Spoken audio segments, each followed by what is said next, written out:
Coming up on CTV News, see the new safety regulations being put in place at the Aggie Theater. Also, CTV anchor Keith Albertson gives us an inside look at where the CSU marching band went for spring break. And later we'll have the highlights of the CSU men's basketball team versus Louisville. All that and more, you're watching CTV News.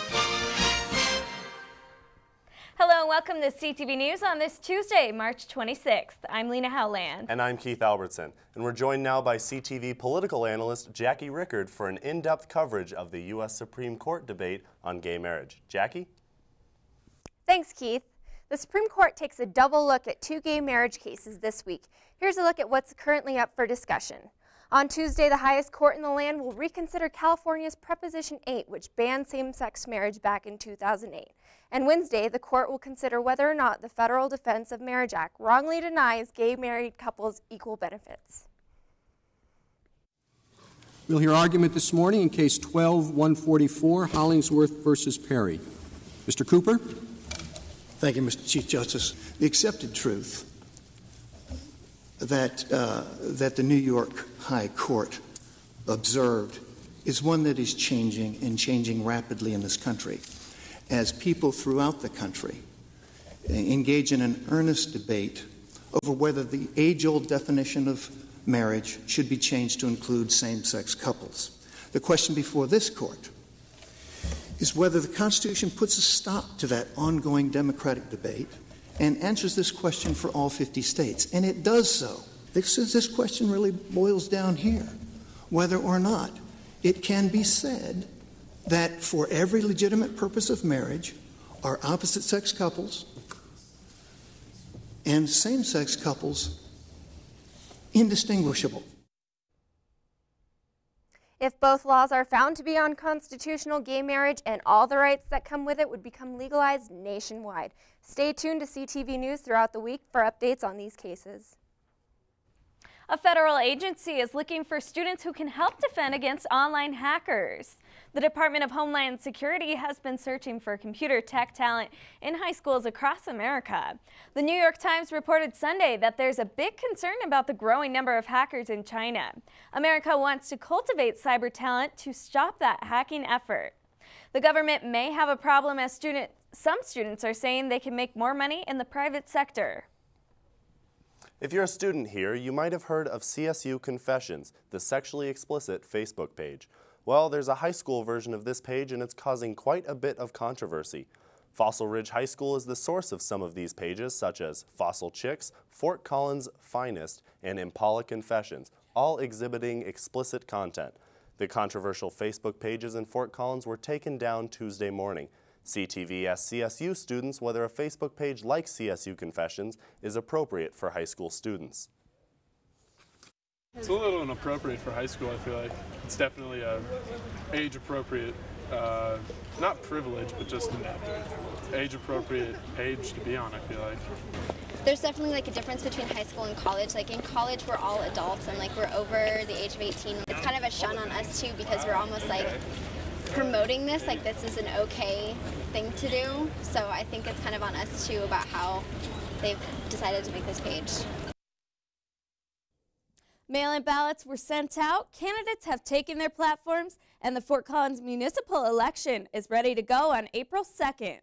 Karen Wyckonaut is the current mayor of Fort Collins, completing her 2-year term, and is running for her second term to continue the work she started. If elected, she hopes to focus on improving transportation, water, and the local economy. Next up on the ballot is Eric Sutherland, who hopes to take the city in a new direction. He serves on the Platte River Power Authority Board of Directors and has been attending city council meetings for the past 6 years. If elected, he plans to focus on improving public finance, local energy sources, and preserving the environment. Don't forget to turn in your mail-in ballots by 5 p.m. on Tuesday, April 2nd. If you'd like more information on either candidate, you can visit fcgov.com. One local Fort Collins hotspot may soon be a little harder to get into for patrons under the age of 21. The Aggie Theater in Old Town must now breathalyze and pat down anyone under 21 attending a concert at the venue. This comes after the theater was forced to stop serving alcohol for 5 days due to police finding drunk, underage people inside or on the sidewalk in front of the venue on a regular basis. The Aggie owner admitted to violating Fort Collins liquor laws and agreed to the temporary sales suspension when police pulled their liquor license on Thursday last week. The owner says he takes 100% responsibility for the incidents. He also says that he has 3 breathalyzers ready to go. And coming up on CTV News, I traveled with the CSU Marching Band to Dublin, Ireland. Don't go away. Solving real-world problems is a hallmark of research at Colorado State University. The Engines and Energy Conversion Lab at CSU is committed to meeting the global energy challenges of the 21st century. Developing countries use our clean-burning wood stoves, giving them safe and sustainable technology, helping to reduce indoor air pollution and improving the quality of lives.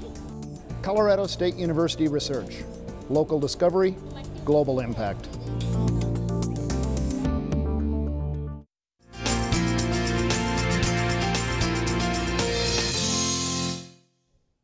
Welcome back from the break. We're looking at a warm-up over the next few days, but overnight temperatures will still be quite frigid. Outside the CTV studio, you can see it is 39 degrees, but a wind from the north at 5 miles an hour has it feeling more like 35. Skies are cloudy. Across the state tonight, clouds will keep temperatures relatively chilly. Here in Fort Collins, temperatures will drop another 10 degrees tonight to around 28. We'll also see 20s across the I-25 corridor. Teens and 20s in the high country for the low, and 36 is the low in Grand Junction. Tomorrow morning, the clouds will clear and we'll see some warmer conditions. Here are tomorrow's high temperatures. 51 here in Fort Collins, again 50s down the I-25 corridor, 40s in the high country, and 67 tomorrow in Grand Junction, unseasonably warm for this time of year for the western slope. This warming trend will continue into next week, and the 7-day forecast is looking great. Let's take a look. Tomorrow, Wednesday, we'll see sunny skies and a high of 51. Thursday and 57, sunny. Friday, 59 and sunny. A chance for rain comes on Saturday and Sunday as a cold front moves through. 60 on Sunday, 55 on Monday. Next Monday also marks the first day of watering restrictions here in Fort Collins. The continuing drought requires the use of lawn sprinklers to be limited to only 2 days per week. In the Weather Center, I'm Austin Harley. Back to you, Lena. Thanks, Austin. Having alcohol before driving could be allowed if you live in the rural areas of Ireland. People are debating a permit allowing drinks before getting in a car. This permit is an attempt to reinvigorate the bar culture for those living outside of towns or urban areas. The idea has already received a lot of criticism from people in the country. Specifically, those people cite the danger of car accidents after drinking. I went with the CSU Marching Band to Ireland during spring break. We marched in the St. Patrick's Day Parade, and here's a quick peek into how it went. The Colorado State University Marching Band performed abroad for the first time in its 110-year history, marching in the St. Patrick's Day Parade in Dublin. I think the most surprising thing is it was our first international performance. We didn't know what to expect, but we did so well. Despite its inexperience on foreign soil, the band didn't leave Ireland empty-handed. The CSU Marching Band won the Best Adult Band Award at the St. Patrick's Day Festival. And that's really a testament to the hard work. You know, one of the big bands from America that was there was Purdue. And the fact that we were able, that band has rich in tradition, longer than ours, but the fact that we were able to present ourselves in such a successful way against a band like that caliber was amazing. Over 700,000 people lined the streets in the parade route, making it the largest St. Patrick's Day parade Dublin has ever had. Despite the rainy and snowy conditions here in Dublin, Ireland, there are still hundreds of thousands of people lined up to see the St. Patrick's Day parade. The nearly 750,000 people who saw the performance live would be enough to fill up Hughes Stadium over 20 times. Amazing, best experience of my life. We had so much fun, the crowd was awesome. I think the 3 drum majors, we just had a blast. It was the greatest thing I've ever experienced. Yeah, it was, I've never seen that many people at once, and every single one of them was so excited to be here. It was amazing. I mean, it was great. All the smiles on all the kids' faces afterward, and all the smiles on the crowd's face, and the interaction between them was exactly what we had hoped for. And lots of cheers, and even somebody shouted "Beat CU," so that kind of was a cherry on top. It was a lot of work preparing for the parade, Lena, so it'll be nice to take a little break until the Rocky Mountain Showdown in September. Oh, I bet. And was it amazing? Did you have a good time? It was incredible. I loved it. I couldn't get over how green it was, though. Yeah. It made it disappointing to come back and just have the ground covered in white snow in Colorado. Oh, I'm sure. And then you guys are on break until the Rocky Mountain Showdown, right? Yep, we get the summer off. Nice to relax, maybe do a little bit of studying and focus on my schoolwork. Great. Well, we're looking forward to next season. Absolutely. Awesome. Coming up after the break, we'll have your sports update with Ryan Green. Stay with us.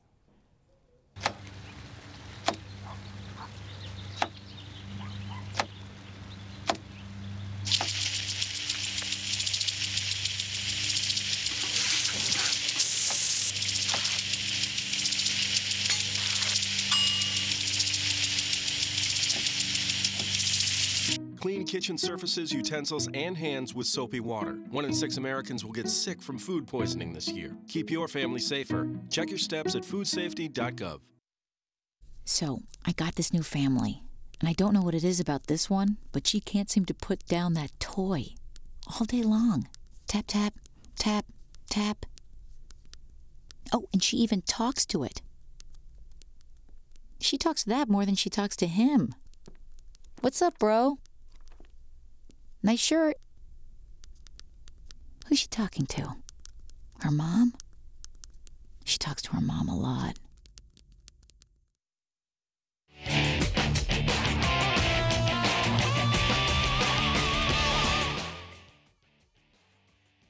All good things have to come to an end. This year's basketball season had some people, myself included, calling this the best team the school has ever seen. Unfortunately, the best Rams team in school history met the best team in the NCAA in the third round of the tournament. The Rams went up against the #1 seed Louisville Cardinals, whom experts thought might be the best team in the nation before the tournament even started. But after CSU beat Missouri pretty decisively, the Rams' hopes were high and they had upset on their minds. And for the first 10 minutes of the game, it looked like they might have a chance. Dorian Green hit a couple threes to give the Rams an early lead, but from there on out, the Cardinals showed exactly why they were the tournament favorites. And as we said on last night's sports show, it looked like a varsity team playing the junior varsity team. The Rams struggled against Louisville's full court press all game, and of course it's very hard to win games when you turn the ball over 19 times, especially when you're playing a team as good as Louisville. But you know what? Let's look at some of the positives. This is the type of season that the Rams should build around. These 5 seniors laid down the groundwork for future Rams teams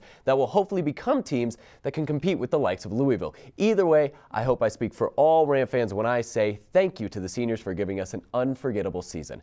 And of course, now that basketball season is over, football season is right around the corner. This afternoon, the Rams took part in their first spring practice of the year. This one was unfortunately closed to the public, but do not worry. You can see the Rams practice in person on April 12th. When Coach McElwain and the team travel to Denver to practice at Infinity Park. The Rams will be holding the annual spring game on the 20th of April as well. That game will be at Hughes and will also be open to the public. And you know what? Speaking of Coach Mack, Jim McElwain, Coach Mack decided to give Tony Frank a run for his money in the facial hair department. Check out Coach Mack's new facial digs he sported to a recent press conference. I gotta say, I kind of like it, you know, as if Coach Mack wasn't intimidating enough.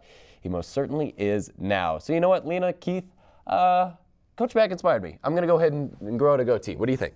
Right here. You think that good? I think that'd be good. Yeah? You like that? Right here? Yeah. Not over here? No, not over there. I think it'd look pretty good. I've been working on my goatee for about 20 years now, and it's finally starting to come in quite nicely. Okay. Lena, you going to grow a mustache? Absolutely not. Okay. Thanks for the offer. That is some good advice. Good advice. Well, Ryan, thanks for being here. It's always a pleasure. Yeah, I'm going to have to come by Tuesdays a lot more often now. Yeah, we'll look forward to next time. All right. Unfortunately, that's all the time we have for you tonight. Yeah, if you couldn't get enough CTV, you can always check out our Facebook page or visit our website at ctv11news.com. Have a great night, and we'll see you next time.